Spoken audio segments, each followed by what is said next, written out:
What's up everyone, it's me, Boy Balakero, and I'm back for another video.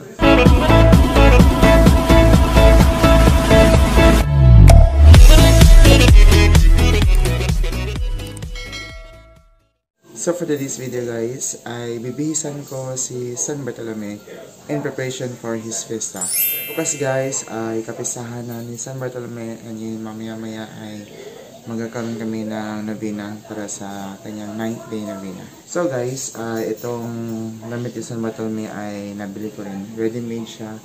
And nabili ko to kay Sir Louis Frederick de Jesus. So, it's my second time to buy vestment from Sir Louis Frederick de Jesus. And still, ang ganda-ganda talaga guys. Na, as expected, what you can see on his post is what you get in the real product. So, ito po ang damit ni San Bartolome.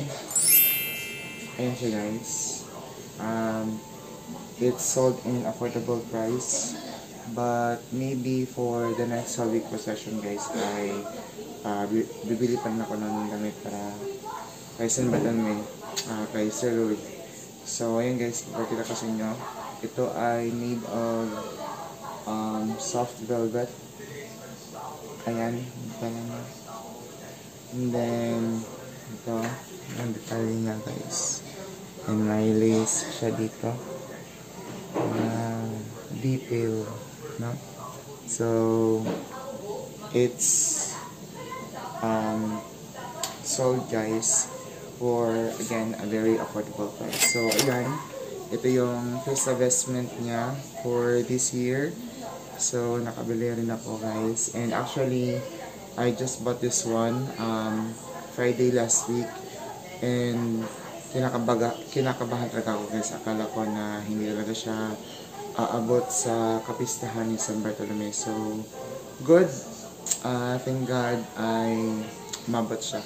So, dumating to kahapon ng hapon.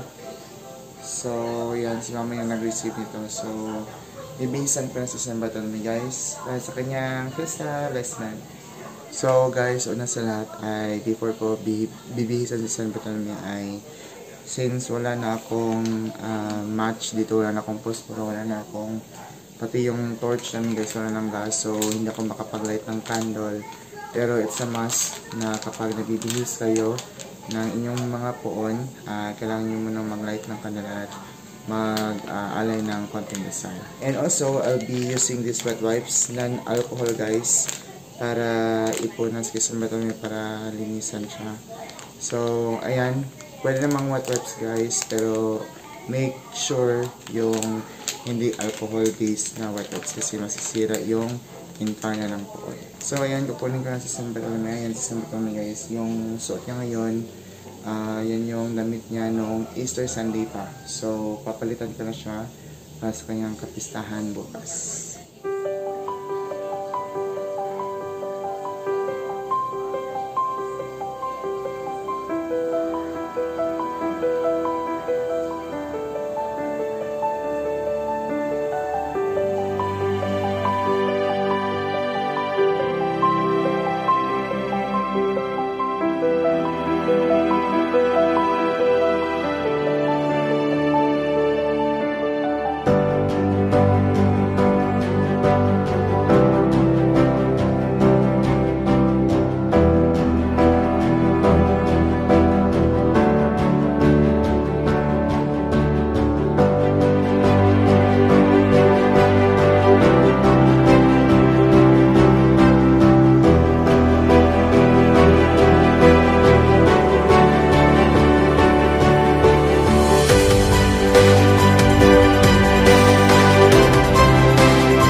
investment si San Bartolome. So, this time, ipapause ko muna yung video guys kasi at tanggalin ko yung inner investment niya. And since wala pa siyang inner tunic guys, kaya I'll stop filming muna para hindi makita ang walang suot si San Bartolome kasi sagada na siya guys. And he has been venerated already. So, babalik na ako mamaya guys kapag napasok ko na yung investment.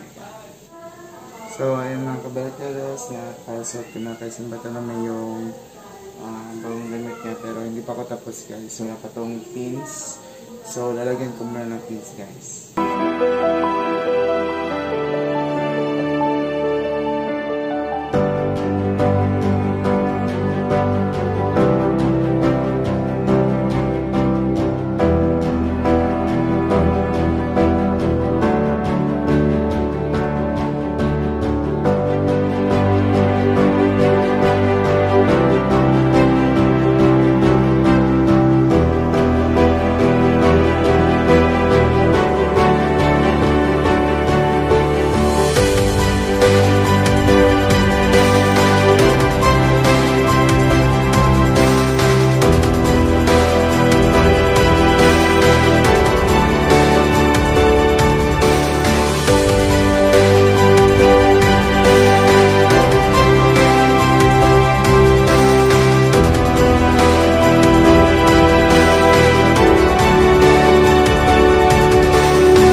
I'm feeling right now ito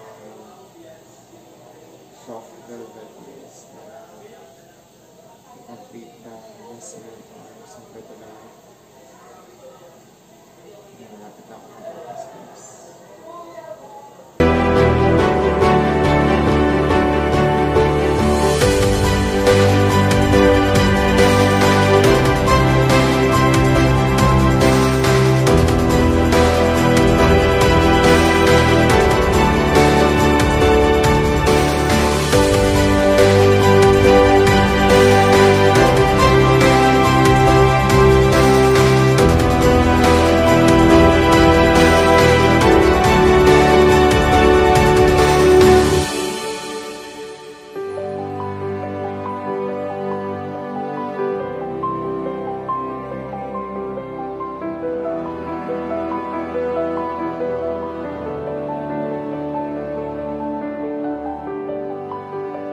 So ayun mga kabalakaras, napasok ko na kaya sa bata na yung investment niya.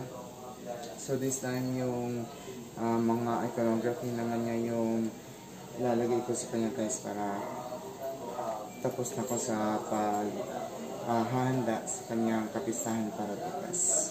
So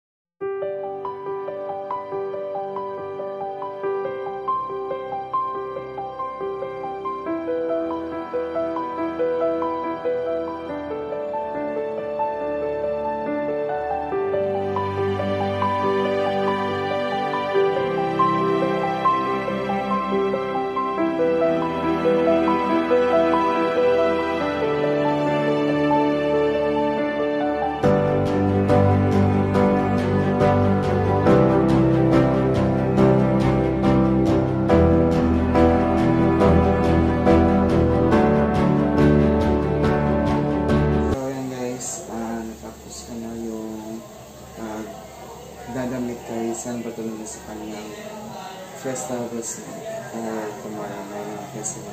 I'll give you a focus guys and bibigyan ko ng malapitang tanawin sa kanyang basement guys.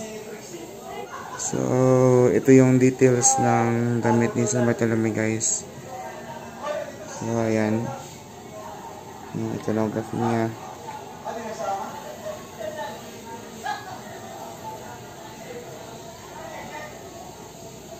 Ayan.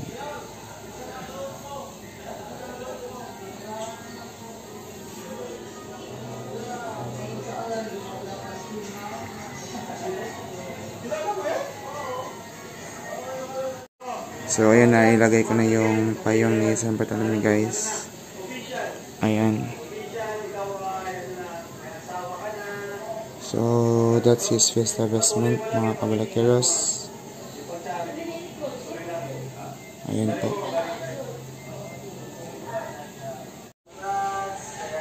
So, ayan guys. Nailagay ko na sa San Bartolome. Pabalik sa kanyang lalagyan. Ayan. Yung Immaculate Conception namin tsaka Sacred Heart. So, andyan si San Bartolome sa kita guys. And that's it for our video for today mga kabalakeros. If you like this video, don't forget to hit the like button, share to your friends, and comment down below guys kung ano yung masasabi nyo sa pagdadamit ko kay San Bartolome. And if you're still new to my channel, don't forget to subscribe and hit that bell button for you to be updated on my next uploads. Till the next video mga kabalakeros, bye!